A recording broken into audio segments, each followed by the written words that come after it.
kako da kažem, da budem gost i da prezentujem ove moje nove 3 knjige koje su, sam da na ovo dam ovo,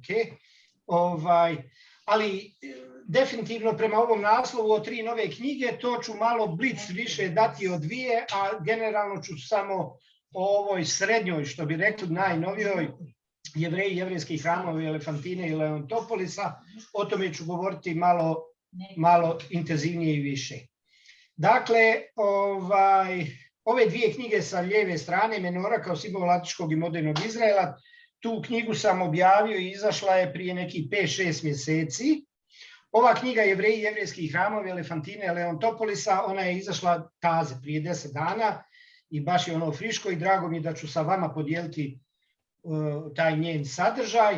A knjiga sa treće strane postaje mi polako jedno drago moje mezimče, zato što ima jedan mali, ona ima apsolutno istorijski kontekst, ali definitivno ima jedan mali politički kontekst, naročito za period 19. i 20. vijeka, što iz naslova se možda možem naslutiti. Reći ću prvo nešto o Menori malo da kažem, pa onda ću se na nju vratiti.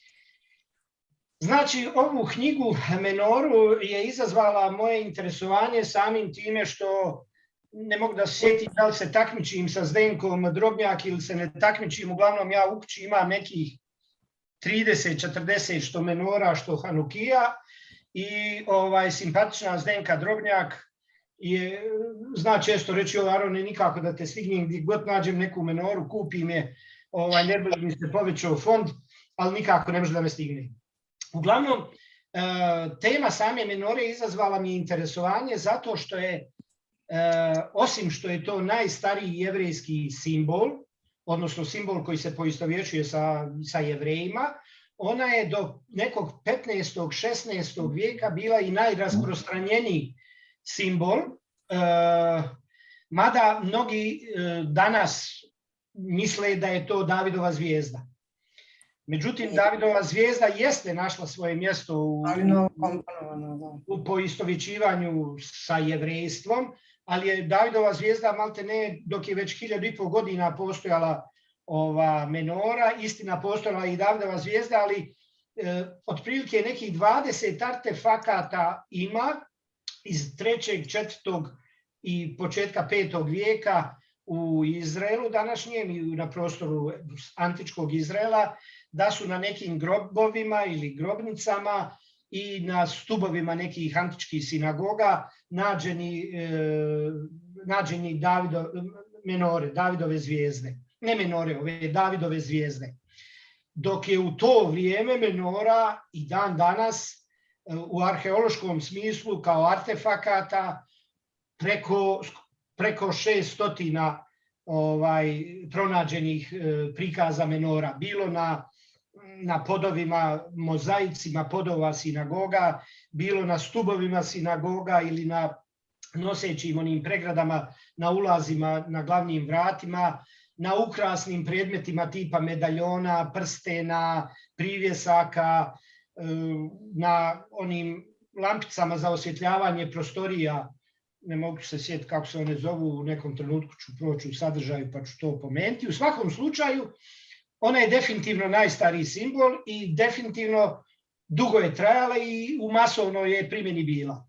Davidova zvijezda se realno prvi put pojavljuje 1354. godine, dakle u 14. vijeku, kada češki kralj Karlo IV.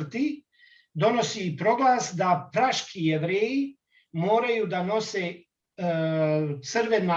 neko crveno odijelo ili plašt ili neku bluzu crvenu na kojoj je ušivena bila ili prikazana bila žuta Davidova zvijezda. To je prvi evidentirani moment u kojem je ta obaveza Jevreja da nose Davidovu zvijezdu bila realno nametnuta.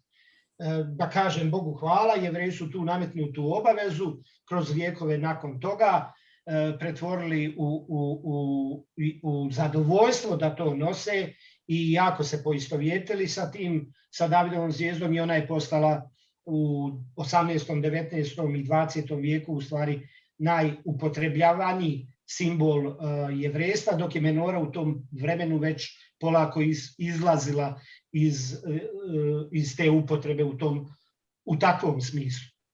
Nažalost, pod Davidovom zvijezdom su stradali naši u vrijeme holokausta, ali eto, kao jedan kontra ili kontrast tome jeste da je država Izrael na svojoj zastavi stavila tu Davidovu zvijezdu i to poistovjećivanje s njom, dakle, došlo je do maksimuma. Kada sam se odlučio da krenem u pronalaženje artefakata arheoloških koji upućuju na postojanje Davidove ovih menora, mislim da sam skoro 90% što postoji pronađenih menora na svemu onome na čemu sam vam govorio, od sinagoga, od grobnica, grobnih mjesta, ukrasa, prstena, lampi, čaša i tako dalje. Mislim da sam pokrio to sa nekih 90%, što smatram da nije loše, ali uvijek tu i tamo mi neko sad, znajući za tu knjigu, pošalje: Arone, vidi, nisi pomenuo i ovu menoru iz, ne znam, nekog arheološkog nalazišta iz 5. vijeka ove ere, gore iz Galila ili tako nešto. Sve u svemu, kada sam ušao u tu materiju, shvatio sam da i u neposrednom okruženju Izraela, što bi rekli na prostoru Bliskog istoka, ima jako interesantnih prikaza menora i ponovo ili kao na ukrasnim predmetima ili u sinagogama koje su bile van prostora današnjeg Izraela.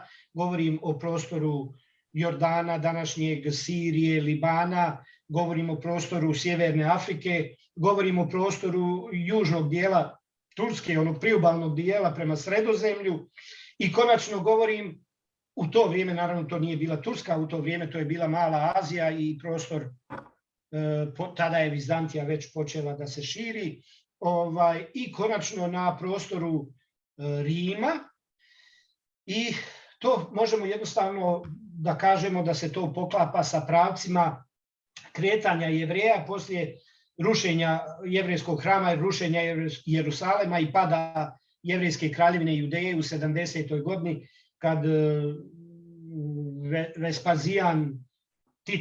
kada Vespazijan, otac kasnijeg Tita, ruši jevrejski hram, pljačka menoru, odnosi tu menoru u Rim i protjeruje najveći broj Jevreja. Zabluda je da su svi Jevreji tada protjerani iz Judeje i da je ono što istorijski ili geografski kasnije zovemo Palestinom, da u Palestini maltene do 18. vijeka nije bilo Jevreja. To je potpuna zabluda, jer su Jevreji ostali na prostoru Judeje i u Galilu i u Samariji i gore na Golanu pogotovo. Recimo na Golanu se nalazi 36 arheoloških nalazišta jevrejskih urbanih sredina, 36. I onda neki današnji aktuelni političari, neću ovo pretvoriti u politički govor, ali neki današnji aktuelni arapski političari kažu: nemaju Jevreji veze, naša pradomovina je maltene Golan. A na Golanu nema nijednog arheološkog nalazišta osim jevrejskih 36, od kojih u tih 36 se 30 sinagoga nalazi na Golanu, a od tih 30 sinagoga bar u 25 se nalazi prikaz neke od menora i sve one su date upravo u toj knjizi. Dakle, Jevreji su bili protjerani, pravac njihovog kretanja je išao i prema Sjevernoj Africi, preko Sjevernog Egipta, prema Sjevernoj Africi, Tunisu, Alžiru, Maroku. Sa druge strane, prema istoku išli su preko Tira, Sidona, znači današnjeg Libana, prema Maloj Aziji, obalama Male Azije. Tu je veliki broj sinagoga u kojima dosta ima prikaza menora. Sve sam to kroz određena poglavlja u ovoj knjizi dao. I konačno Rim. U Rimu samom, to moram da pogledam, evo baš sam to pripremio. U Rimu je pronađeno ukupno do sada 534 artefakta koja upućuju na jevrejsku baštinu i jevrejsko prisustvo u Rimu. Od tih 534 artefakta moram vam reći da sam se prilično iznenadio tolikoj cifri. Znači tu govorimo o sinagogama, o ukrasnim predmetima, o katakombama, o grobovima pojedinačnim, o tim opet tim paljenicama koje su služile za osvjetljavanje prostorija, od tih 534, na 144 njih nalaze se prikazi menora. Ono drugo što je interesantno za pominjanje za menoru, upravo je ona koju sam pomenuo, ta realna, dokazana, postojeća istorijska menora koja je 70. godine od strane Vespazijana, kada je poslije 6 mjeseci opsade Jerusalema zauzeo Jerusalem i kada su opljačkali sve što se moglo opljačkati, pogotovo u jevrejskom hramu, to su onih 10 zlatnih menora koje su bile u hramu, koje nam Biblija daje njihov opis, ali one su ukradene još za vrijeme Vavilonaca kad je Nabukodonosor zauzeo Jerusalem. Znači oni u tom hramu nalazi samo jednu tu menoru koja je podignuta nakon što su Jevreji poslije Kirovog proglasa, kad im je dozvolio da se vrate nazad iz Vavilonskog ropstva, podigli taj svoj prvi hram. Za vrijeme Heroda taj hram je dobio zaista jednu impresivnu veličinu, bio je veći od prostora brdo hrama sa prostorom gornjim na kojem se danas nalazi Omarova i koja je ono druga džamija, i Al-Aksa džamija. Taj prostor je veći od Akropolja u Grčkoj, u Atini. Znači, tada u tom Herodovom hramu, drugom jevrijskom hramu, bila je jedna menora. Vespazijan je to opljačkao sve što je zatekao tu, između ostalog i tu menoru. I istorijski artefakt koji nam potvrđuje postojanje toga je upravo ovaj prikaz te menore na Titovom slavoluku u Rimu, gdje rimski vojnici nose između ostalog i tu menoru. Tu se uvijek sjetim jedne jako interesantne opaske Isaka Asijela kada smo bili na nekom druženju i predavanjima u Budvi. Ne znam šta mu je tema bila, ali je rekao jednu fenomenalnu stvar koja je meni tako ostala u glavi, evo i danas ću je podijeliti sa vama, kad je rekao: dođete u Rim, prođete ispod Titovog slavoluka, pazite, ovo je veliko, jedno 4,5-5 metara sa jedno 2 metra visine, znači dosta impozantan reljef na Titovom slavoluku. Titi inače sin od Vespazijana i u slavu svog oca koji je pobjedio Jevreje u Judeji, on je podigao taj po njemu nazvani Titov slavoluk i kaže: Isak, gledate jedan od najtužnijih, to je bio 9. av, jedan od najtužnijih trenutaka jevrejstva, kada im je srušen hram po drugi put, spaljen, opljačkan, menora dislocirana iz prostora Svete zemlje u Rim, a onda odete 100 metara dalje do turističke poslovnice i kupite aviokartu Rim Ben Gurion.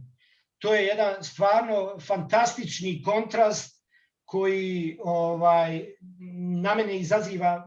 u meni izaziva jednu strašnu emociju, da eto ni taj Rim, ni ta carstva prije njega, ni carstva poslije njega nisu uspjela da onemoguće Jevreje u tome da ipak konačno dobiju svoju domovinu.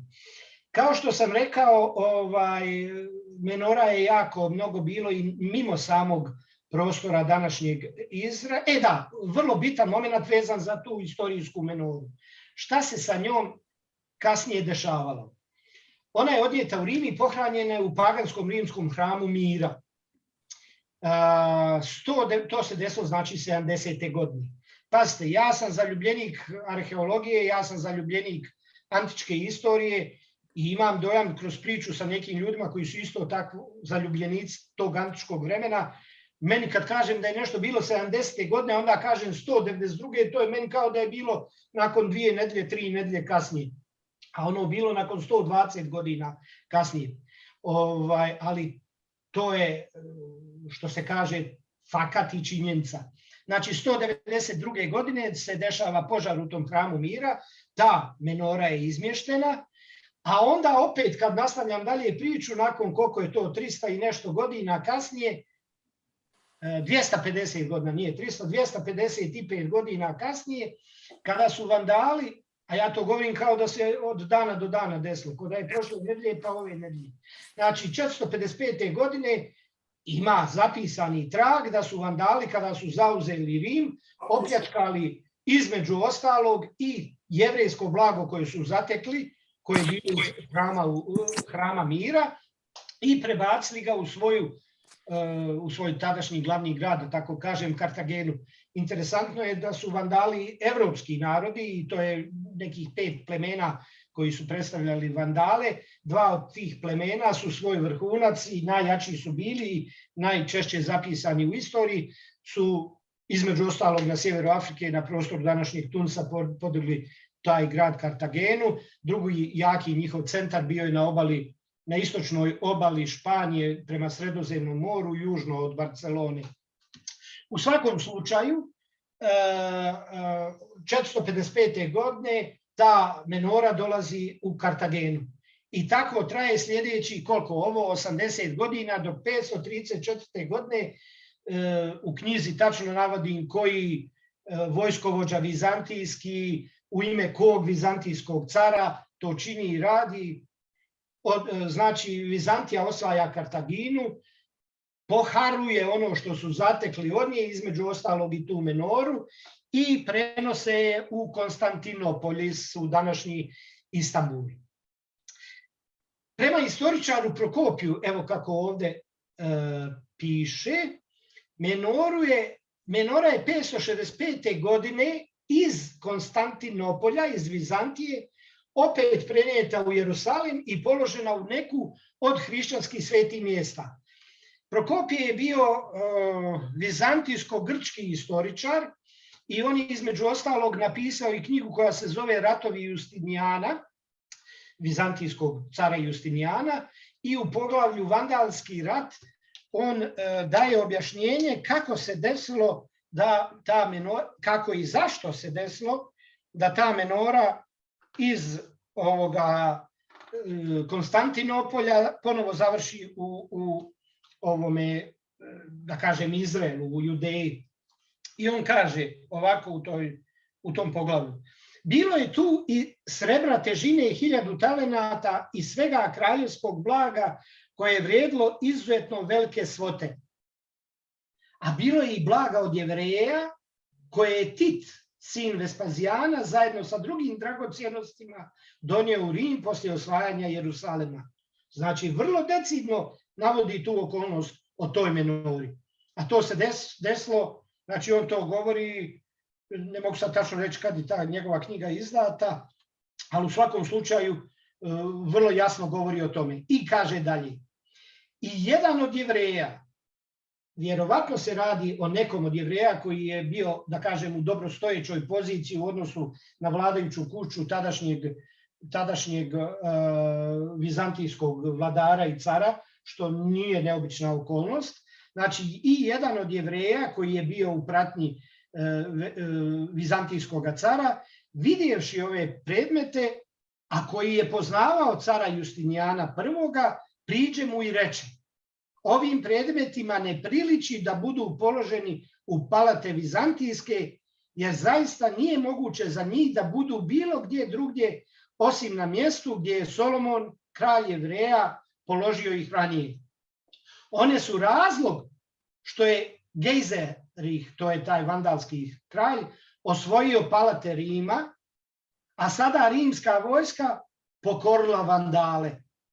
Kada su sve ove riječi došle do kralja, on se prepao i brzo ih sve naredio da se sve to pošalje u svetilišta hrišćanska u Jerusalim. Dakle, od Prokopija imamo informaciju da se menora vratila u Jerusalim. To se desilo 565. godine. 614. godine Vizantija je stalno grčka, prvo ratovala sa Perzijancima, sjećamo se filma 300.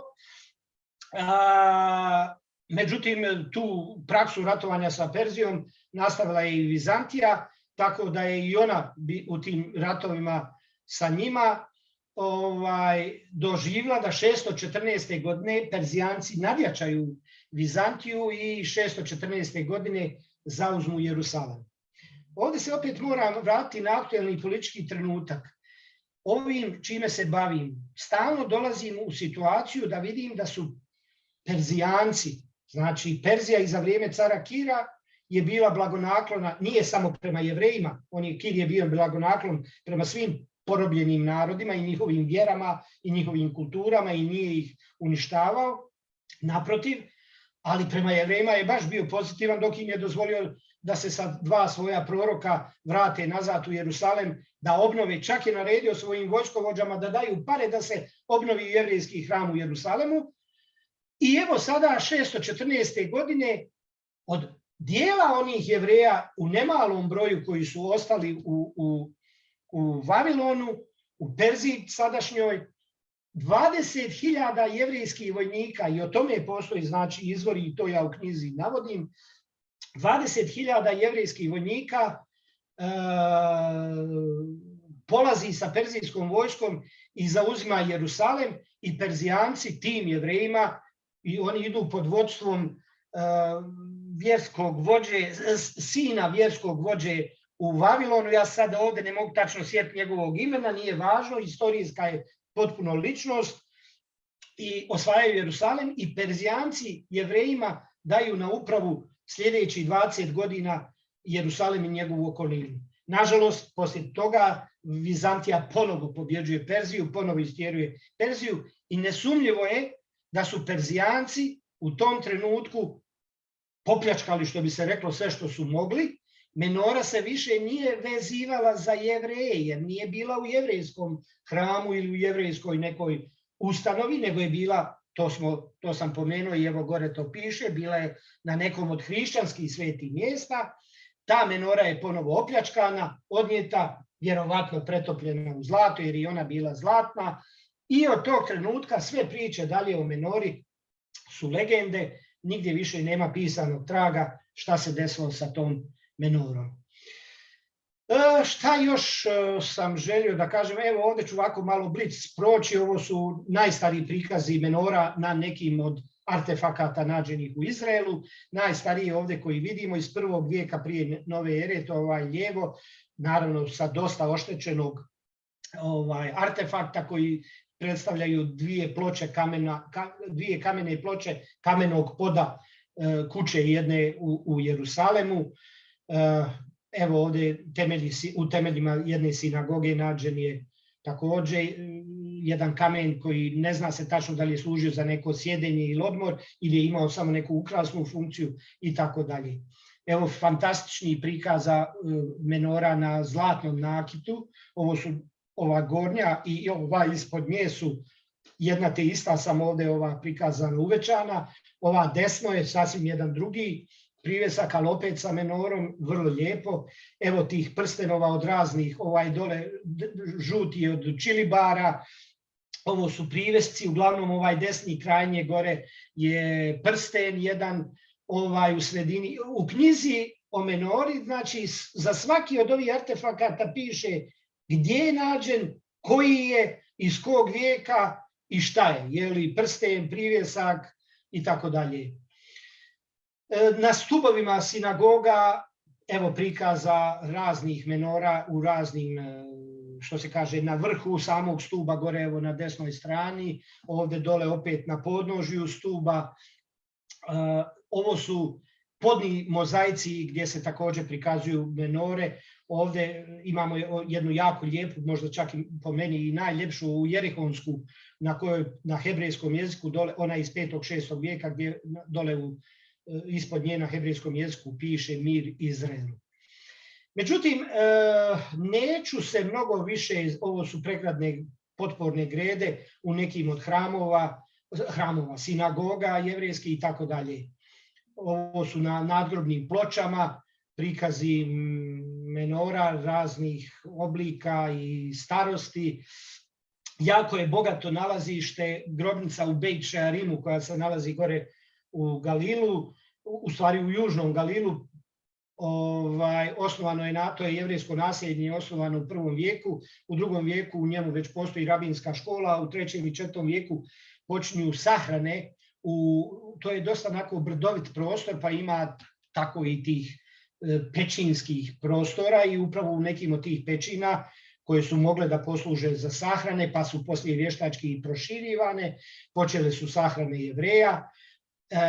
Ovdje imamo prikaze menora na zidinama tih hodnika, prostorija u tim pećinama realno, a ovo su na samim tim sarkofazima. Gore su 3 kamena sarkofaga sa prikazima menora, a dole je limeni sarkofag, limeni olovni sarkofag sa prikazom menora. Ovo su te keramičke svetiljke uljanice koje su služile za osvjetljenje.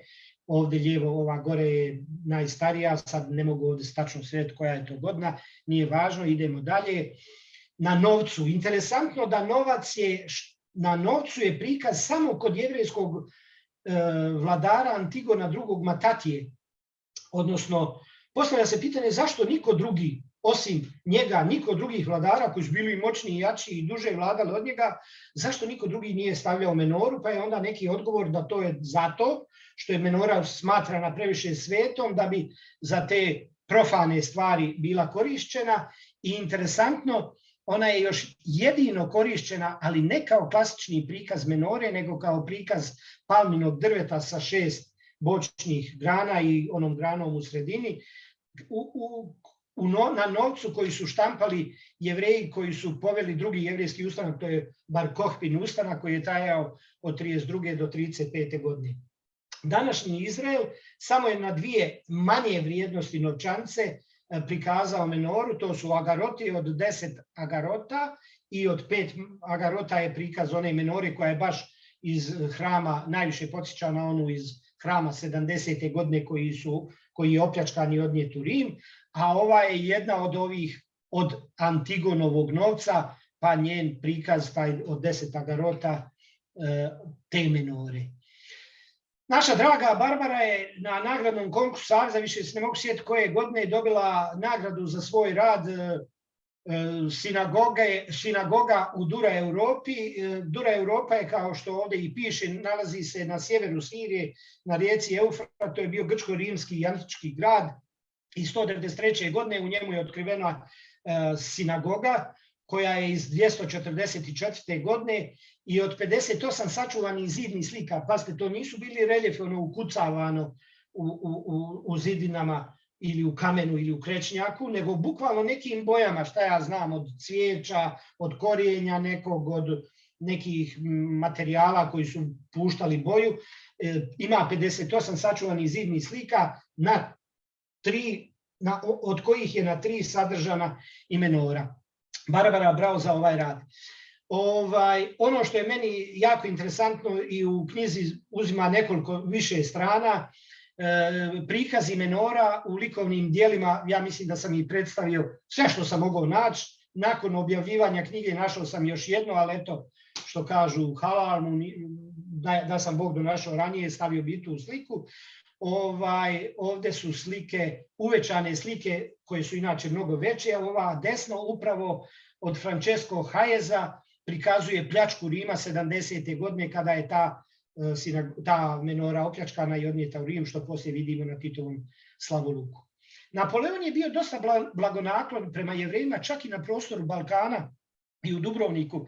Ako niste znali, on je jedini osvajač koji je uspio da uđe u Dubrovnik.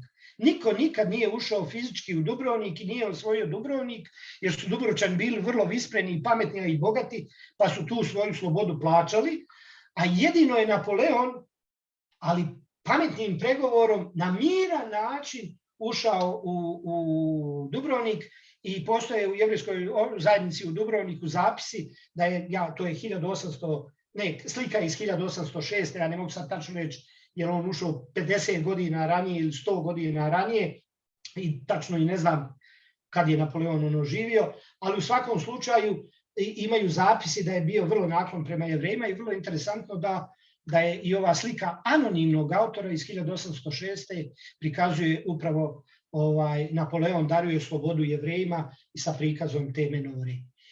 Katakombe sam pomenuo da je od 534 artefakta na 144 njih su prikazi menora. Ovdje su neki od tih. Gore lijevo je na kamenom sarkofagu. Naravno, ovdje je već jak uticaj rimsko-grčke kulture gdje su i prikazi ljudskih tijela i ljudi i životinja i tako dalje. ne treba se čuditi, dobro je jevrejstvo uopšte i opstalo i preživjelo sva ta carstva, sve te kulture, sve te religije koje su na njega vršile utjecaj, tako da to što su Jevreji protivno, ne znam koja je to zapovjed od onih 10 zapovjedi, ne pravi lika moga ni sebi, ni ničemu, ni ovom, ni onom, ni živom biću. Evo, uz prikaz živih bića, ipak i prikaz menore, sve to ima svoju ipak težinu.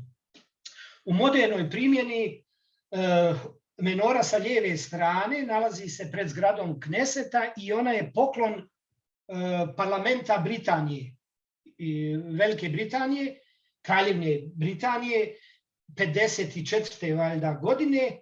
Desno je prikaz menore koji je uzet opet onaj iz 70. godine, one menore iz drugog hrama, koji je opljačkan i odnijet u Rim, koji je uzela, ja ne znam sad puno ime, u knjizi sve piše kako se punim imenom Mossad zove, ali vi svi znate šta znači Mossad i šta predstavlja Mossad.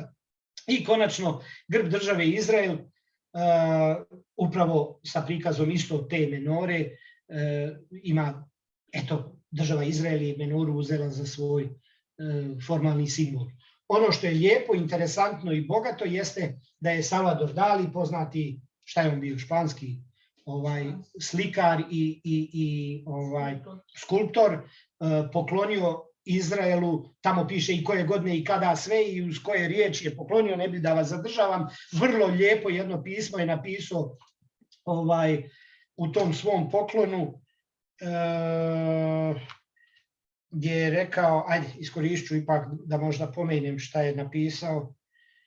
U pismu koje je tom prilikom Salvador Dali uputio jevrejskom narodu, pisalo je: vi jevrejski narode, izabrani sinovi Abrahama, Isaka i Jakova, za vašu odlučnost da održite svoju tradiciju, za radost kojom slavite i svetite svoje svečanosti, stvorio sam ovu menoru, dok se vi molite svojom nepokolebljivošću i svojom vjerom za slavu predaka i za trijumf istine, želim da u sjaju ovih jasnih i radosnih svjetlosti vidim i odam veliko priznanje vašem narodu. Dobro, to su malo riječi, ali ipak vrlo je pozitivna stvar da je tako poznati umjetnik osjećao potrebu da državi Izrael pokloni jedno svoje tako vrijedno umjetničko djelo. Ovdje dolazimo do druge knjige koju ću malkice opširnije od ovoga i nadam se da neću dugo, Hanika, nadam se, siguran sam da ću završiti prije 9 sati. Jevreji i jevrejski hramovi Elefantine i Leontopolisa u antičkom Egiptu. Šta me uopšte, jesam ja uopšte u eteru, jel me čujete, jel me pratite? Jel se čujem, Hanika? Čujemo te, čujemo. Čekaj da se uključim, čujemo te sve vrijeme i to vrlo fino. Da ne govorim... Jasno i nedvosmisleno. Odlično. Ne šušti ništa. Šta me privuklo u ovoj temi? Prvo, ja sam dosta posvećen tom istraživanju i rekao sam vam, volim tu antičku istoriju generalno, a pogotovo jevrejsku, i mogu reći da sam ovih mojih 25 godina bavljenja istraživanjem tih jevrejskih, historijskih, antičkih događanja našao razne stvari, ali tek možda unazad prije nekih 10 godina, možda nešto malo manje, sam prvi put čuo za Jevreje na tamo nekom ostrvu Elefantini i tamo u nekom egipatskom gradu Leontopolisu. To mi je privuklo pažnju razlogom više, jer na srpskom, hrvatskom i ostalim srodnim jezicima apsolutno ništa nije bilo na tu temu i onda me to zaintrigiralo prvo samom temom, a drugo imao sam želju da ako krenem da nešto o tome pišem, da što većem broju ljudi plasiram informaciju o onome što se odnosi na ovu knjigu, na ovaj sadržaj ove knjige. Znači, knjiga je izašla prije 10 dana. Sad reću jednu stvar, nemojte reći da to govorim ni reklamno, ni ne znam ni ja kako, ali u svakom slučaju prekuće knjiga se prodaje. Cijena je, neću da govorim da ne ispadne neko reklamiranje. Uglavnom došao je Isak Asijel i rekao: Arone, uzeo bi ovu tvoju knjigu i kupio je. I juče navečer Isak me zove, moram reći da sam ostao paf, i kaže: znaš da ti je ona knjiga dobra? A pazite, knjiga nije nešto strašno velika, ona ima 105 strana, ali i onda on uz to doda, kaže: znaš, ja sam počeo malo sad da se bavim tim antičkim vremenom, naročito sa prostora Vizantije, ne Vizantije, Asirije i Vavilona i tako dalje. I eto, dade mi kompliment knjizi, moram priznati da me, pazite, naveče me nazvao i to mi rekao, ja kajem bravo, Arone, svaka čast kad ti rabin pohvaljuje knjigu. Ali nemojte to uzeti da je reklama, ko voli generalno te sadržaje, njega će to interesati, ko ne voli džabe šta je Isak rekao. Iz istorije znamo, odnosno ja nisam znao, ali vjerovatno da ne kažem skoro svi vi, vjerovatno niste znali. Znali smo za ovo prvo pokretanje Jevreja sa prostora tadašnje Kanana prema Egiptu. To pokretanje znači desilo se 1700. godine prije nove ere. Pazite, govorimo o nečemu što se dogodilo 3700 godina prije, ali mi o tome ja govorim o tome i ja to doživljavam tako kao da se to desilo iza ćoška pa prije 15 dana. Ali puno pisanih artefakata, jevrejskih nužno samo, i egipatskih, i drugih, vavilonskih, perzijskih, asirskih, rimskih, grčkih, ima koji, da kažem, potvrđuju ovu priču. Znači, prvo pokretanje Jevreja je nastupilo zbog gladi, jer je u Kananu bilo par godina su bile sušne i zemlja nije rađala, živilo se uglavnom od zemlje, tamo baš nema puno životinja u prirodi koje možete loviti i jesti. I masonije, pokretanje Jevreja prema Egiptu je bilo i oni su se naselili u prostoru provincije Gošem, koja je istočni dio delte Nila, prostor istočno od delte Nila. Zemlja bila plodna, puno slatke vode od Nila, zemlja rađa po 3 puta usjeve, fantastična situacija i Jevreji su se počeli razmnožavati jer su uslovi života bili odlični. Čim su uslovi života dobri, ljudi se razmnožavaju, u većem broju ih ima. Osim u 21. vijeku, jer kada žive u mnogo boljem financijskom stanju, imaju jako malo djece, ali zato svako drugo domaćinstvo ima po 1-2 psa. Pa evo tako i naš dragi Miloše, nemojte to da niko uzme da ja sad nešto napadam imanje pasa, ali hoću da kažem, dakle, Jevreji su se razmnožili, da tako kažem, i dobro živi. Sticajem okolnosti, ja imam dojam da je bilo ko od faraona bio u to doba faraon u Egiptu, da bi se Jevrejima desilo to što se desilo, tu priču uglavnom znamo. Znači, vlada je u tom trenutku Ramzes II, ovdje vidimo njegovu figuru iz Luksora, i on je odlučio da podigne 2 nova grada na delti Nila, to su grad Pitom i grad Pi Ramzes. I također da podigne svoju piramidu, jer su faraoni za svog života podizali svoje piramide, a njegova piramida je jedna od poznatijih i većih. I naravno da mu je trebala radna snaga. I sad naravno kad si ti faraon, a on tamo neke došli iz sa nekog drugog prostora, svak će pokušati da ih iskoristi maksimalno sa što manjim troškom, tako da su oni iz pozicije slobodnih građana prešli u robove. Svu tu priču znamo, pojavio se Mojsije,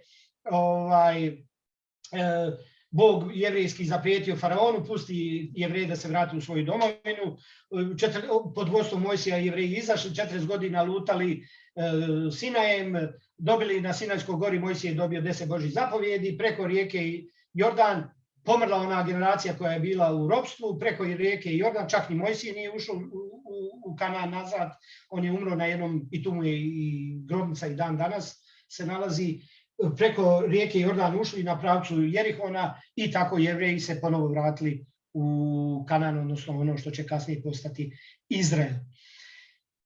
To znamo, to sam znao i ja, ali za ove sljedeće 3 nisam znao. Znao sam da je Nabukodonosor, vavilonski vojskovođa 586. pokorio jevrejsku državu i Judeju, kraljevinu, i da je opljačkao Jerusalem, opljačkao i srušio jevrejski hram i dosta Jevreja odveo u ropstvo. To smo pomenuli. Dio Jevreja sa prorokom Jeremijem, koji je dokazano istorijska ličnost, spas nalazi odlaskom u Egipat. Znači, to je drugi moment gdje više Jevreja odlazi u Egipat. Sad dolazimo do onog momenta koji je važan za sadržaj ove knjige, to je period 6. do 4. vijeka. Ponovo su u ovom trenutku Vavilonci su osvojili Judeju i Nabukodonosor, i to mu je bio cilj. Ali Egipat i Vavilon, prije toga Egipat i Asirija i poslije toga Egipat i Perzija, stalno su ratovali i kad je ko bio jači išao je ili ovi Egipćani prema istoku, ili ovi Asirci ili Vavilonci ili Perzijanci prema zapadu, a Jevreji su imali nesreću, sad već i Izraelci, su imali nesreću da se nalaze na vjetrometini ta dva velika carstva. I u tim borbama i ratovima između Vavilona i Egipta u periodu 26. egipatske dinastije opet je jedan veći broj Jevreja pobjegao prema Egiptu. I upravo iz te grupacije tih Jevreja koji su u to doba došli u Egipat, jedna grupa njih, jer jedan vladar, ok, oni su bili, tadašnji egipatski vladari bili uslovno rečeno blagonakloni prema Jevrejima, primio je Jevreje, izbjeglice, ali naravno da ih neće primiti za džabe. Pa ih je veliki broj njih koji su bili vojno sposobni uzeti u vojsku. I opet, da ne ulazim u tu priču u detalje, postoji istorijski izvori i tako dalje, i to ne i jevrejski nego egipatski, koji govore o brojnosti jevrejske vojske od nekih 10.000 koji su mobilisani. Današnja riječ, pokupljeni u egipatskoj vojsci, ratovali za interes ovoga tadašnjeg faraona. Jedan dio njih poslat je na najjužniju granicu Egipta prema današnjem Sudanu, prema prostoru na Nilu gdje se danas nalazi Asuan i poznata Asuanska brana, i formiran je jedan garnizon od 500 jevrejskih vojnika koji je naseljen na tom ostrvu Elefantina. Upravo ta priča vezana za te Jevreje govori o tom osnovnom ili priličnom sadržaju ove knjige. Znači, Elefantina se nalazi na samoj granici prema južnom carstvu Kuša, koje je u stvari carstvo koje je nosilo tada ime Nubijsko carstvo, današnji Sudan. Oni su i stalno ratovali sa Egiptom i Egipat protiv njih, oni protiv Egipta, i ono što je interesantno da su u jednom istorijskom trenutku to carstvo Kuša uspjelo da ne samo savlada i osvoji Egipat, nego da skoro 150 godina ili 170 i nešto godina faraoni Egipta budu iz porijeklom tih, to su crnci, da kažem, crni ljudi, od tih Nubijaca, i ta se dinastija zove Nubijska dinastija i tačno u egipatskim izvorima stoji od kada do kada, 170 i nešto godina je vladala ta Nubijska dinastija. U to vrijeme kad su poslati tih 500 jevrejskih vojnika, oni su došli sa svojim porodicama i to je sa ženama, djecom tamo vamo, otprilike oko nekih 2500 vojnika. Na tom ostrvu, Elefantinu, to ostrvo nije uopšte veliko. To je 1200 km i 200 metara sa širinom od 400 metara. Pored tih 2000 Jevreja živjeli su i Egipćani, koji su također davali garnizon koji je štitio tu južnu granicu, i ti Egipćani su imali čak 3 svoja neka hrama, a pored Jevreja i Egipćana istina. Znači, Egipćana može isto biti negdje oko 1500-2000. Jevreja tu negdje oko 2000, nešto manje. I pored njih su tu još živjeli Jermeni, ne mogu se sad sjetiti, u tekstovima ovima kojima govorim u samoj knjizi, kada se navode imena svjedoka, sa strane piše šta su po nacionalnosti bili, što je vrlo interesantno, i znamo koji su ti narodi, ali oni su bili možda par stotina, 100, 200 tih ostalih. Idemo dalje. Znači, među tim 2000 Jevreja koji su došli na Elefantinu, na to ostrvo, nalazili se i sveštenici. I gle čuda, oni odluče da podignu tu molitveni hram. Kada budem govorio o hramu, tom samom hramu, daću podatke koji su interesantni za sami hram, da sada ne opterećavam. Znači, Jevreji na tom mjestu podižu i svoj hram. A onda imam neku priču vezanu za taj hram koja je interesantna. Između 1818. i 1906. godine jako je mnogo bilo tih egiptologa, arheologa, istoričara koji su pohodili Bliski istok i radili na pronalaženju artefakata, dokumenata koji su upućivali na istorijske dokaze o istorijskim događajima naroda sa tih prostora. Uglavnom su to bili Englezi, Njemci, Italijani i u tom periodu od 1818. do 1906. pronađeno je 175 na Elefantini, znači na samom ostrvu Elefantina, pronađeno je 175 rukopisa, od kojih su 34 bili, ono što bi se reklo, jevrejski. Odnosno, ili su ih pisali, pisali su ih Jevreji, a apsolutno su se svojim sadržajem odnosili na Jevreje. U objašnjavanju tih rukopisa pomenut ću šta su bili sadržaji tih dokumenata. Interesantno da se u 34 ta rukopisa nalazi navedeno 40 imena Jevreja i to punim imenom i prezimenom i zato su ti dokumenti i ta arhiva elefantinska interesantna zbog bogatstva podataka jasnije i egzaktnijih koje daje, a još ću vam objasniti i zašto. Podijeljeno na 3 grupacije prema onome o čemu govore. Jedna grupa tih dokumenata, 10 rukopisa se zove Jedan Jahova, druga 13 rukopisa Ananijeva i treća je Miptahina. Tih Jedan Jahovih rukopisa bilo je 10. Ja ću pomenuti samo 2 koja su interesantna. Znači, Jedan Jahovi rukopisi su u stvari dokumenti koje je pisao jevrejski sveštenik i vođa na Elefantini koji se zvao Jedanijahu bar Gemarija. Jedno od 2 najinteresantnija od tih 10 pisama je pismo koje su u stvari oni dobili na evidentno neko pismo koje su Jevreji Elefantine poslali u Judeju sa molbom tamošnjem guverneru Hananiju da ih uputi kako da slave praznik Pesah. I sad pazite ovdje 2 apsurdnosti. Prvo, u samom pismu se ime Pesah nigdje ne pominje, ali iz onoga šta je došlo sa ovim pismom za Pesah, kojeg šalje taj jevrejski guverner iz Judeje, sada već pod perzijskom upravom, a zove se Hananija, on im daje upute o načinu praznovanja i gdje govori da trebaju pripremiti beskvasni hljeb, da se to slavi toliko i toliko dana, da uz to treba da se i može da se jede ono što je, pa sad vi više manje znate šta sve od onih ljutih plodova treba da se jede može da se jede za Pesah. I druga apsurdnost ili fantastičnost svega toga je da dakle grupa Jevreja koji su tamo Bogu iza nogu u Elefantini, oni su više od 2000 km odvojeni od bilo kojih drugih Jevreja koji žive na sjeveru, na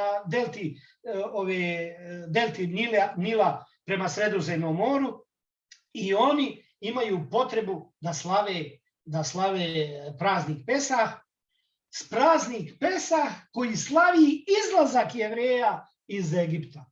A oni u Egiptu slave Pesah koji slavi izlazak Jevreja iz Egipta. I još jače ili još gore ili još bolje, taj događaj se desio 800 godina ranije od trenutka kada oni mole pomoć da bi slavili taj praznik.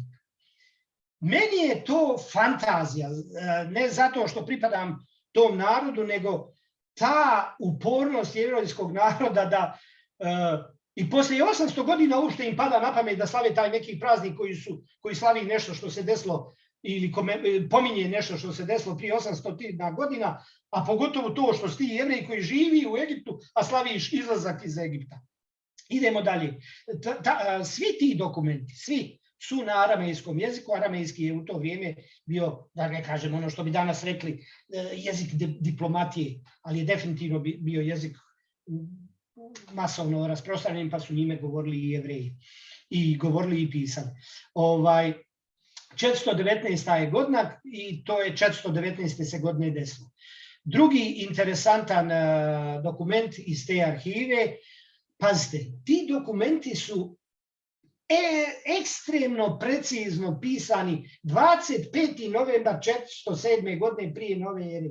Naravno da ne piše 25. novembar 407. godine prije nove ere, nego svaki od tih dokumenata započinje u vrijeme vladavine faraona tog i tog 15. dana 10. mjeseca od njegovog uspostavljenja za vladara i faraona ili perzijskog vladara i izračunavajući te navode koji se nalaze u svim tim dokumentima, može tačno po današnjem kalendaru da se kaže u dan kojeg su dana pisani ti dokumenti.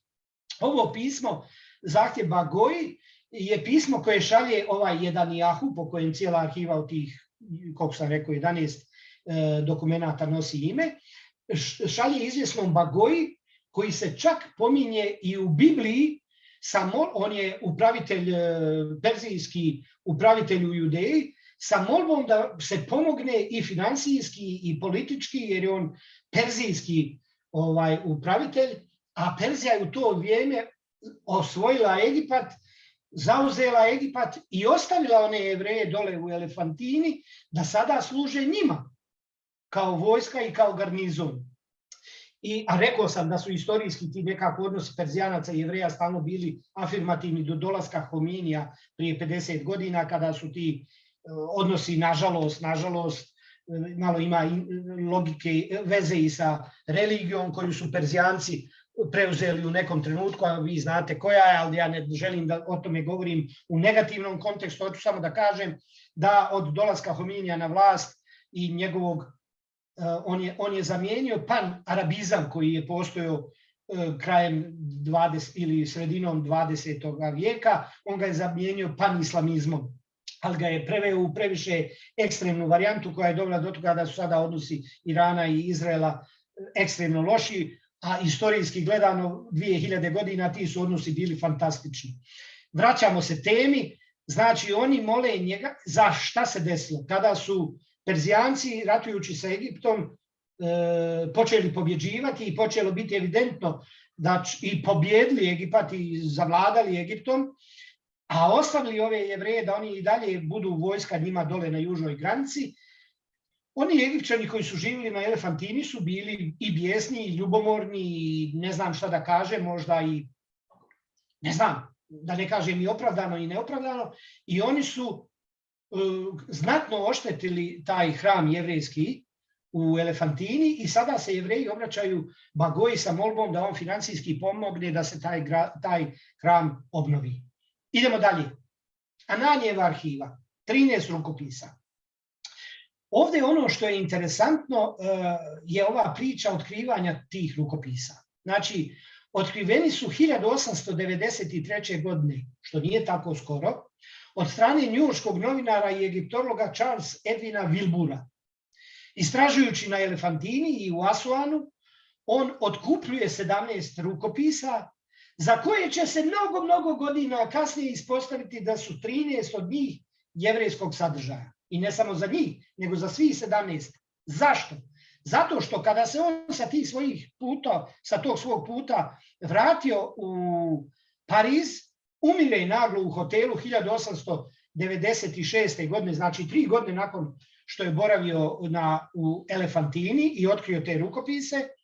I ta njegova, da kažem, ostavština arheološka i dokumenti i lične stvari su se položili u neke kutije i stavili u skladište hotela u Parizu 1896. godine. Njegova udovica, koja je dosta vremena nakon toga nasljeđem dobila te stvari, ne ulazim sad u to, niti imam podatak da li je uzela ono što je smatrala da je vrijedno, nije vrijedno, možda nije previše, ne da možda, nego sigurno nije davala veliku pažnju njegovim arheološkim tim nalazima i artefaktima koje je našao i jednostavno ona ih preuzela, ali im nije davala nikakav značaj. Tim dokumentima nije davala značaj čak ni njihova ćerka Teodora, koja je svojim testamentom zavještala te arheološke artefakte koje je njen otac našao, zavještala 1953. godine, odnosno ona umire 1953. godine i tog trenutka njenim zavještenjem te stvari, njenim zavještenjem dobiva muzej u Brooklynu. I tada muzej u Brooklynu po defaultu bavi se upravo takvim stvarima angažuju, evo, najpoznatijeg egiptologa Alana Gardienera, koji uzima tih 17 rukopisa, on sigurno uzima i neke druge stvari koje je pronašao na Elefantini i uopšte u Egiptu, i otkriva i prevodi ih, a među tim 17 rukopisa nalazi se i 13 koji su potpuno jevrejskog sadržaja. Dakle, prevod tih pisama dešava se 60 godina nakon što su oni uopšte otkriveni. Meni je to zaista fascinantno.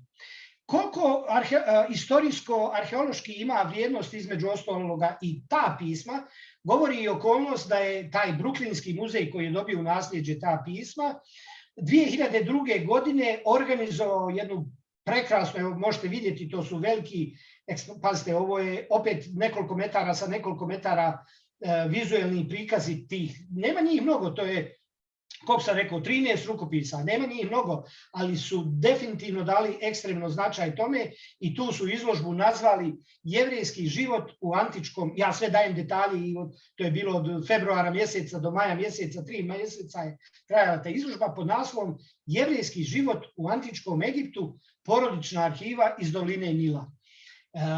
To samo govori koliko okolnost da je 3 mjeseca u Bruklinskom muzeju stajala ta izložba, govori koliko su značajni i vrijedni ti dokumenti. A zašto su oni značajni i vrijedni? Rekao sam vam, zato što nam daju egzaktna imena ljudi koji su ih pisali.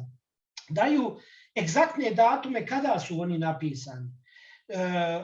Ona prva arhiva nam čak daje i informacije sa onim u početku nabrajanjem kada se dešava da se piše to pismo za 5. dana 6. mjeseca vladavine tog faraona ili onog perzijskog vladara, daju nam istorijske informacije ko je u tom trenutku bio faraon, naravno postoji 100 i drugih izvora koji nam to daju, ali ova pisma također potpunjuju taj istorijske momente ko je bio perzijski namjesnik, koji je i guverner koji je vladao osvojenom Judejom i tako dalje i tako dalje. Znači, ova pisma su, čovjek iz čije su arhive ta pisma se zvao Ananije ben Azarije, poslužitelj je bio jevrejskog hrama i oni prate period od 50 godina života njegove porodice, njegove žene, pa čak i njegovih robova, jer su ono što je posebno interesantno, to evo ovdje baš sam apostrofirao i u knjizi o tome govorim, da je on lično bio u braku sa svojom robinjom, bivšom robinjom kojoj je dao slobodu, Egipćankom Tamet. I tu vidimo praktični slučaj tada prihvaćenog principa takozvanog vjerskog sinhronizma, odnosno trpeljivosti bračnih odnosa Jevreja i nejevreja. Pazite, on je poslušatelj jevrejskog hrama, a ženi se nejevrejkom. Sa aspekta današnjih nas, koji smo velika većina ili iz mješovitog braka, ili smo ušli u mješoviti brak, ili živimo u mješovitim sredinama i tako dalje, ako su i ovi prije 2500 godina, 2400 godina mogli da budu u tim mješovitim brakovima i da opstanu kao Jevreji, onda evo i za nas ima nade neke, pa što kažu možda će neko za 1000 godina i onako govoriti, znate onog tipu Saron al-Baharija što je pisao na te jevrejske teme i tako dalje. Znači, sa današnjeg aspekta našeg od 100 godina, 100% mješovitih brakova, ovo je eto malo jedna interesantna stvar.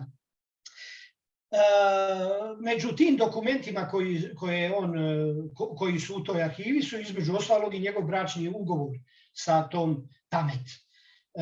Ovdje neću više da ulazim mnogo, samo ću reći o čemu sve govore ti ugovori. Oni, znači, da vidim mogli ovo pomoći, mogu. Tiču se imovinskih pitanja, prodaja, posudbi srebra, posudbi novca, posudbi čak i žita, oporuka, ostavština, poklona, usvojenja djece, pa čak i od oslobađanja robova. Znači, prati period od 50 godina te porodice. Ovdje dajem, eto, čisto vizualno da vidite i vizualno da vidite ta neka od tih dokumenata, a i da vidite njihovu oštećenost, pa eto, hvala Bogu opet da postoji ta, što se kaže, i nauka i muzejska djelatnost koja se bavi i očuvavanjem i ovako oštećenih artefakata, dokumenata i naravno prevođenja njihovog u knjizi su dati prevodi svih tih pisama. Znači, kompletan tekst svakog od tih pisama. Naravno, nisam u onima koji su jako mnogo, pa se neke stvari o nekom poklonu, na primjer, ponavljaju, ali ovo što sam naveo, datum tačni, u dan, puna imena, pisari koji su pisali imena, puna su imena pisara koji su pisali. Recimo, za neka dokumenta ima 3. Svjedoci, da, pored pisara imaju i svjedoci. Za svaki dokument imaju svjedoci. Pisar ima 1, ali svjedoka ima od 2, 3 do 6. Za jedan dokument mislim da čak ima 8 svjedoka.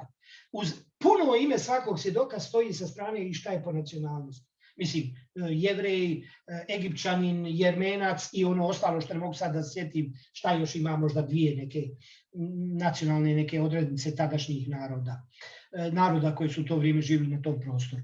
Treća arhiva je ova od 11 rukopisa, isto na aramejskom jeziku i sad jedna vrlo interesantna okolnost. To je arhiva koja prati vrijeme od 60 godina života 3 generacije jedne, da tako današnjim jezikom kažemo, poslovne i poduzetne žene i Jevrejke, koja se zove Miptahija. I ovo je prvi vanbiblijski izvor koji nam daje toliko podataka o nekoj ženi Jevrejki. Znači, prvi vanbiblijski izvor koji nam daje toliko fantastičnih podataka i to za period od 3 generacije njene porodice od 471. godine. Znači, opet vrlo detaljno i tačni podaci od 471. do 410. A ovdje sam gore zaboravio da kažem da su ti dokumenti tako potpuno kompletni, evo vidite zadnju rečenicu, čak i sa aspekta današnjeg prava i forme ugovora današnjeg koji se pišu. Puni datum, puno ime i prezme aktera, puno ime i prezme ovih svjedoka i puno ime i prezme pisara.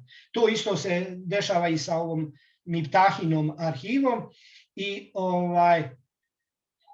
evo, opet se vraćam na onu priču koju sam malo prije rekao, kako to djeluje fantastično da imate određene pravne akte koji kao da su od juče, a desili su se od preko 2450 godina. Također sa svim ovim punim podacima koje sam pomenuo i koji nam fantastično daju uvid u to, u tim ovodnevnim, ovozemaljskim događanjima, kupovinama, posudbama, oporukama, kad ja umrijem, a moja žena, ta robkinja, da joj djeca ne bi zabila nož u leđa i oduzeli joj imovinu, ne mogu to učiniti za njena života, ona ima pravo na korišćenje ove prostorije ili ove 2 prostorije itd. Vrlo aktuelno i danas. Znači, razni su.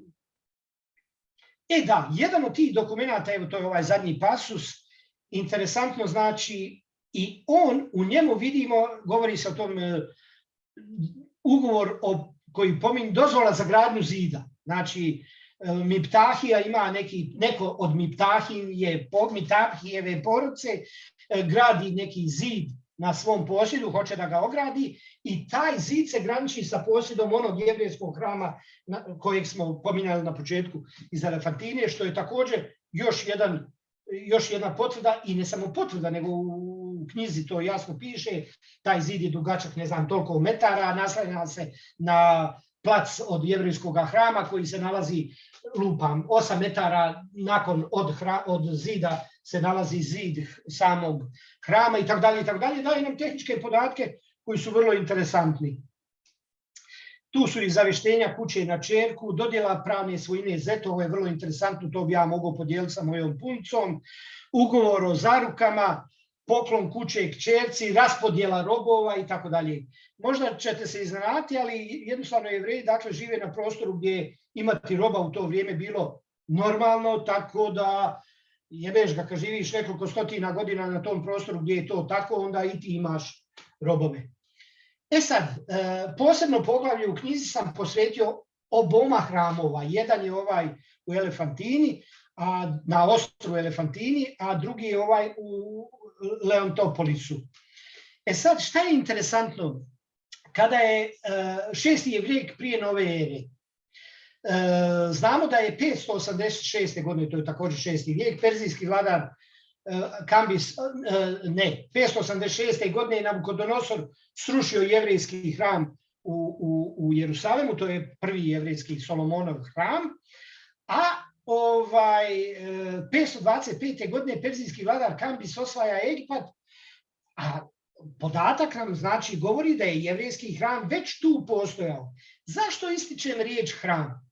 Ja kada govorim o jevrejskom hramu u Jerusalemu uvijek i svugdje ga pišem sa velikim slovom H, jer i u hebrejskom jeziku Buco će to najbolje da me potvrdi, ili Arči ako je tu, pa i Lili, za zid plača, zapadni zid se ne kaže samo kotel, nego ha-kotel. A to ha-kotel određuje upravo taj zid, ne bilo koji drugi zid, nego samo taj jevrejski zid koji je od jevrejskog hrama, ne jevrejski zid, nego zid od jevrejskog hrama.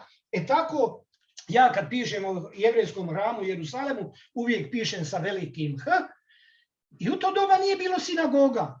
Znači, jedino molitveno mjesto Jevreja je bio hram u Jerusalemu. Kada je on jedini izuzetak, to je ovaj prvi pasus koji pominjem, da ne dužim, u vojnom utvrđenju u gradu Aradu. Otprilike znate i sami, to je južno od Jerusalema, recimo južno od Jerusalema, između Jerusalema i Berševe, nalazi se grad Arad, koji je bio značajan sa vojnog aspekta, i u njemu je 350 godina postojao jevrejski garnizon. Kogod od jevrejskih vladara bio u Judeji vladar, postojao je jevrejski garnizon, jer je on obezbeđivao kontrolu puta za Eilat. Znači, prije 2900 godina postoje kao jevrejska mjesta i Arad, i Berševa, i Luka, i Eilat. I onda neko glupo od savremeno današnje pitanje da li prostor Palestine jeste ili nije jevrejska domovina. A Jevreji, 6 jevrejskih vladara, 350 godina od 9. do 6. vijeka održavaju vojni garnizon u tom Aradu. Ono zbog čega sam Arad pomenuo jeste da se u njemu nalazila dokazano Bogom mjesto za molitvu, molitveno mjesto, koje je čak predstavljalo 3 prostorije. Međutim, taj prostor je bio unutar neke druge zgrade.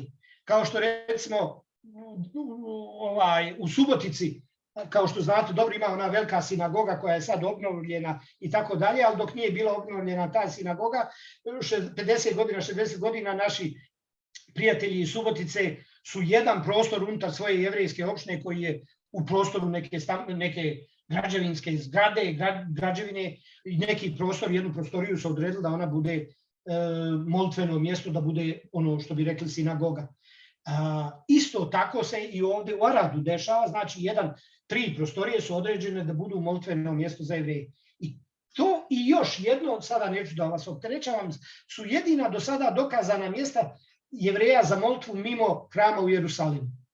Ali ova građevina u Elefantini, ona nije bila prostorija u nekoj drugoj zgradi. Ona je bila zgrada za sebe koja je dignuta baš na toga da bude molitveni hram, i zato nju nazivam imenom, i zove se imenom hram, jer je bila, ona je imala dužinu, to sve u knjizi piše, nekih 20 metara sa, ne znam ja, 10 metara ili 9 metara, nije važno. U svakom slučaju bila je potpuno zasebno odvojena zgrada koja je obavljala funkciju svetilišta jevrejskog i definitivno zaslužuje ime hram, samo ne sa velikim H.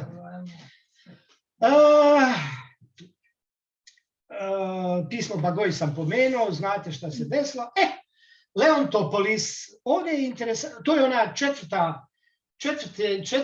četvrta selidba Jevreja koju nisam na početku pokazao, ovdje ću se samo vratiti da pomenem i prikažem. Znači, 160, ovaj zadnji plavi pasus, 162. godine prije nove ere u Judeji vlada jevrejska dinastija Hašmonejaca, a u to vrijeme kao zaostavština Aleksandra Makedonskog, Aleksandra Velikog, koji je svoje carstvo zavještao da se podijeli na 4 carstva poslije njegove smrti, i što se realno i desilo. 2 od tih carstava koje je on podijelio od Indije do Grčke današnje, jedni su bili Seleukidi u Siriji i drugi su bili Ptolomeji u Egiptu. I ta 2 realno grčka carstva su stalno bila u nekom međusobnom sukobu i borbama, i rivalitetima i upravo ta okolnost rivaliteta tih dinastija Ptolome i Seleukida dovela je do toga da su oni taj svoj uticaj prenijeli i na Jevreje, pa su i Jevreji u Judeji i u Jerusalemu podijelili na one koji su podržavali ove iz Sirije Seleukide i ne samo da su ih podržavali, nego su pod pritiskom, Grci su jako vršili pritisak na Jevreje i tjerali da promijene svoju vjeru, da ostave svoj jezik, da napuste svoja molitvena mjesta i tako dalje i tako dalje. I konačno znate da su i podigli hram Bogu Zevsu, ne hram, podigli spomenik Bogu Zevsu u jevrejskom hramu. To je izazvalo makabijski ustanak. Ali dio Jevreja je prihvatio tu, kako bi se to reklo, prihvatanje grčke kulture. To su bili ta tobijska struja koji su bili za helenizaciju i druga struja koji su bili protivnici helenizaciji koju je predvodio veliki sveštenik Onijas III, takozvani pobožni, vrlo privržen jevrejskom vjeri i nasljeđu iz reda Zadokita i njega je trebao po logici stvari naslijediti Onijas IV, njegov sin. Međutim, jača je struja bila ovih prosirijskih Jevreja i ne samo njih da je jača, nego su bili jači prosirijci i grčki guverner Lusijas uspijeva nametnuti za nasljednika velikog sveštenika hrama u Jerusalemu, nekog izvjesnog Alkimusa, koji jeste bio iz svešteničke jevrejske porodice, ali pripadnik onih koji su zagovarali helenizaciju. I tada Onijas IV sa svojim sljedbenicima odlazi u Egipat kod tadašnjeg vladara Ptolomeja i kraljice Kleopatre. Nije to ona Kleopatra koju znamo sa Antonijom, rimskim Antonijom i koje ono još bio pored njih. To bilo je 7 Kleopatri, tako da... Cezar. Kako? Cezar. Cezar i Antonio i Kleopatra. Nije to ta priča je mnogo kasnije bila aktuelna, ili nije, možda je bila ranije aktuelna, nije važno, uglavnom nije to ta Kleopatra, uglavnom nije riječ o nekim Jevrejima koji su otišli. Prema dokumentima ovim egipatskim, riječ je o preko 100.000 ljudi koji su sa Onijasom IV došli i ponovo se naselili na onom prostoru što je bio nekadašnji Gošen. Ne baš skroz na tom mjestu gdje je ona prva, što bi rekli, se oba Jevreja bila u Egipat, ali negdje u tom prostoru, evo prikazat ću taj prostor, znači ovo je delta Nila na ulazu u Sredozemno more i oni naseljavaju ovaj prostor, ovdje vidite ovo Kairo na ovom uskom dijelu i Memfis, oni naseljavaju taj prostor koji je Heliopolis i Bubastis i sad se vraćam gore da nastavim tu priču, znači oni podatke od ovoga imamo i od Egipćana i od Jozefa Flavija, jevrejsko-rimskog istoričara, da ne pričam sad o njemu kako je on jevrejsko-rimski istoričar, ali uglavnom svi ste čuli za Jozefa Flavija, kod nas je prevedeno njegovih i starine i judejski rat i to u više izdanja, tako da možete u bilo kojoj knjižari njegove knjige istorijske da nađete. Znači, najpoznatije su taj judejski rat ili jevrejski rat i starine. On daje tačan opis tog Onijasovog hrama i ovdje on daje geografski, fizički prikaz kako je izgledao. Ovdje ovaj dio u desnom gornjem uglu u desnoj slici je uvećan.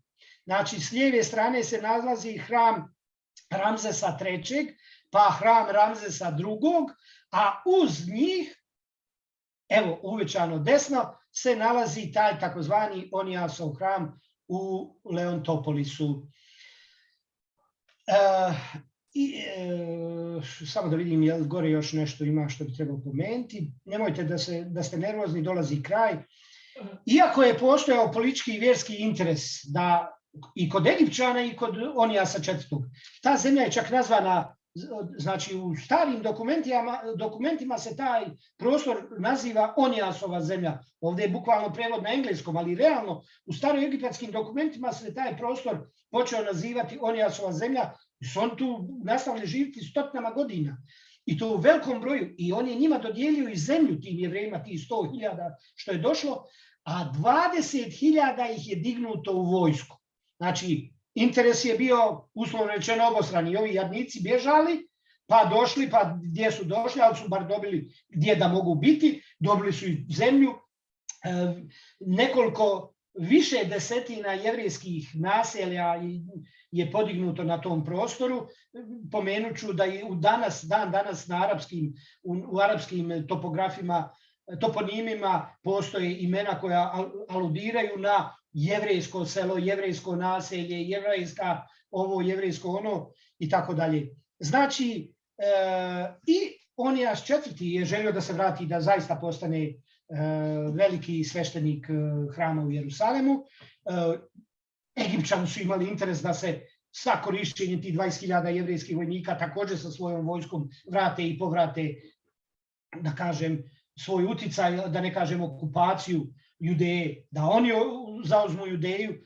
Međutim, to nije tako ispalo i nije uspjelo da taj hram u Leontopolisu zamijeni jevrejski hram u Jerusalimu, ali definitivno, znači, on je postojao 235 godina. Znači, od 162. godine, kada je, Onijas je naravno umro već uveliko nakon toga, prije tih 235 godina kad su se nabrale, znači 162. Onijas je došao sa tih 100.000 Jevreja, naselili se tamo i to je sve trajalo, taj hram je postojao i bio je mjesto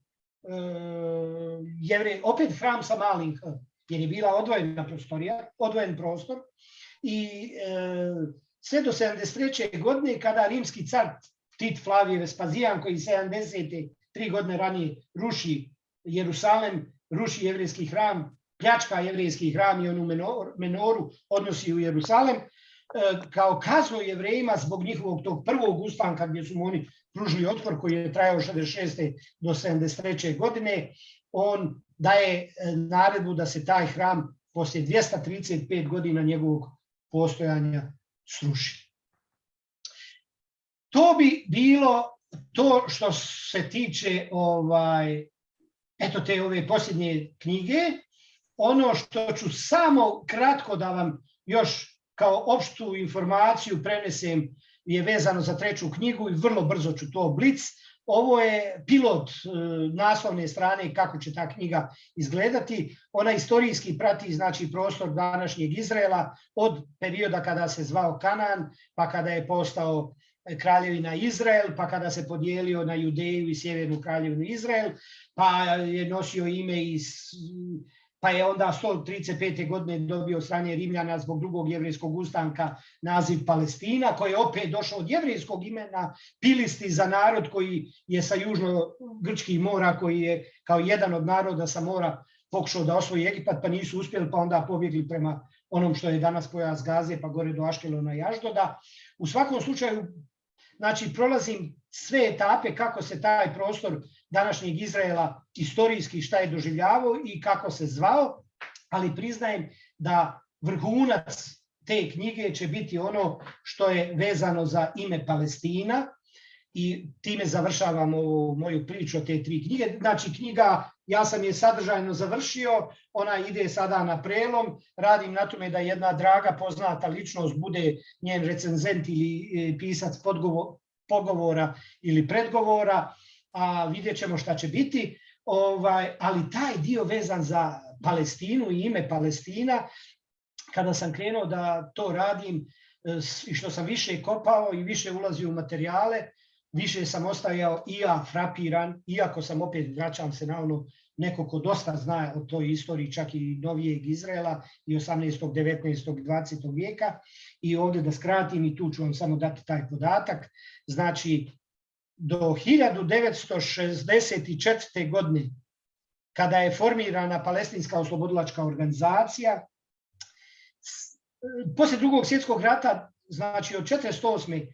ili kad je rat završio, 45. 46. do 64. ni jedna arapska institucija sa prostora geografske Palestine nije ni arapska van Palestine nije nosila prefiks palestinska, nego su bili arapsko ovo, islamsko ovo, muslimansko ono, ali nisu bili palestinska.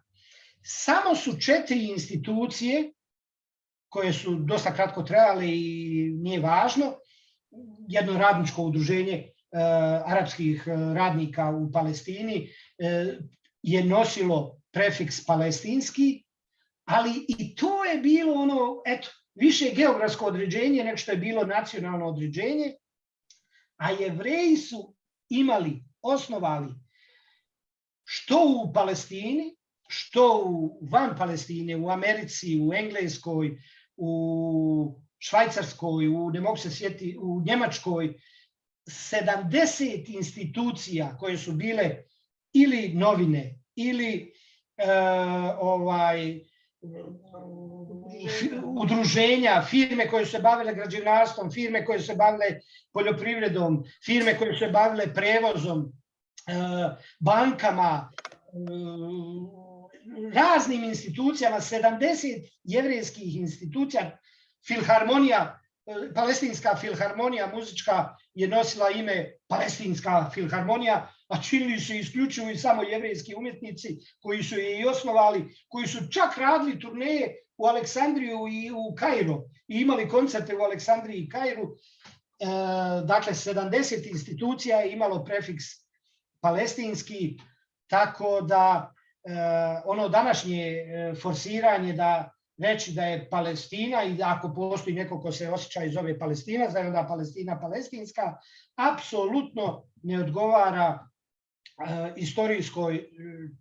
istorijskim činjenicama, okolnostima i faktima koji su ekstremno evidentni i ubijeđen sam da će dosta onih koji budu čitali tu knjigu, zaista ja sam oduševljen podacima koje sam našao, koliko su mi interesantni, ima pominjanja čak i nekih naših ljudi.